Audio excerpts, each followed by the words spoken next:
lugar na ito at sinasabi, Panginoon, kailangan ko kayo, 100% hindi kayo maliligo. Ano man ang pangangailangan natin na mayroon. Kung sinasabi mo, Lord Jesus, I need you. Posible sa physical na pangangailangan, sa pangangailangan sa bulsa, pangangailangan sa damdamin, pangangailangan sa espiritual na mga bagay. Kung kinikilala natin na kailangan natin ang Panginoong Jesus, hindi kayo lalabas sa room na ito na hindi ninyo matanggap ang tulong ng Panginoon. Because He came to give us mercy. He desired to give us mercy, not your sacrifices. Hindi kailangan ng Diyos ang mga bagay na nagagaling sa atin. Hindi kailangan ng Diyos ang pera mo. Hindi kailangan ng Diyos ang magaling mong boses. Hindi kailangan ng Diyos ang mga abilidad natin. What Jesus wants us is mercy. Amen. Gusto ng Panginoon na ikaw, pag sinabing mercy, gusto ng Panginoon na tayo ay marunong magtrato sa ating kapwa. Yan yung hinahanap ng Diyos. Ang religion natin ay walang kabuluhan kung hindi dahil sa mercy ng Panginoon. Magagawa natin ang lahat, pero ito ay walang kabuluhan kung hindi dahil sa awa at habag ng Panginoong Jesus. Magandang hapon po. Okay. Intro pa naman yun. So, ang Panginoong Jesus, habang lumalakad siya, mayroon siyang nadaanan na tao. Anong pangalan noon? Si Mateo.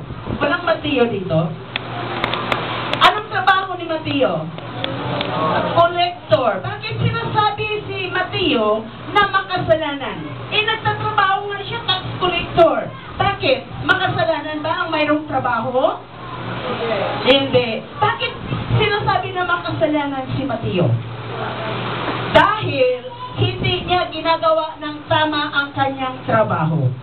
Ninanakawan niya ang gobyerno. Ninanakawan niya dahil sa kanyang posisyon. At walang pagkakaiba noon hanggang ngayon.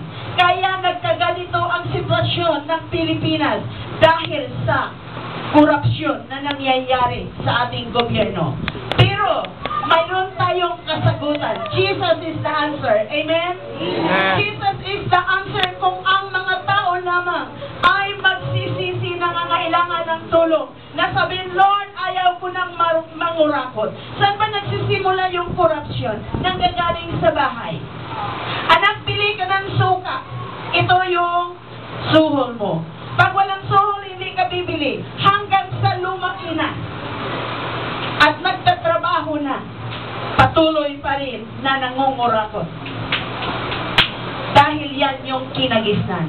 But praise God, gusto kong i-remind sa ating lahat that I believe sa proklamasyon ng mga propeta na ang Pilipinas ay magiging Prince Nation. Anong ibig sabihin ng Prince Nation? Prince Nation is that ang Pilipinas maging bansa na maging matuwid, righteous, at mayroong katarungan o justice na sinasabi. Bakit Prince Nation? Because the Philippines will be declaring the righteousness of God and His justice. Amen?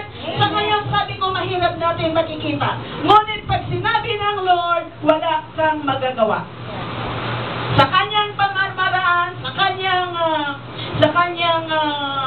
ways, walang pwedeng mag-question sa Panginoong Jesus. Bakit ka nagkaganyan ngayon? Bakit ka nagkaganyan ngayon? Ano mang mayroon ka ngayon? Bakit ganyan ka ngayon? Sino bang pwedeng mag-question sa iyo? Kung ang Panginoon nga, walang nag-question. Who are you?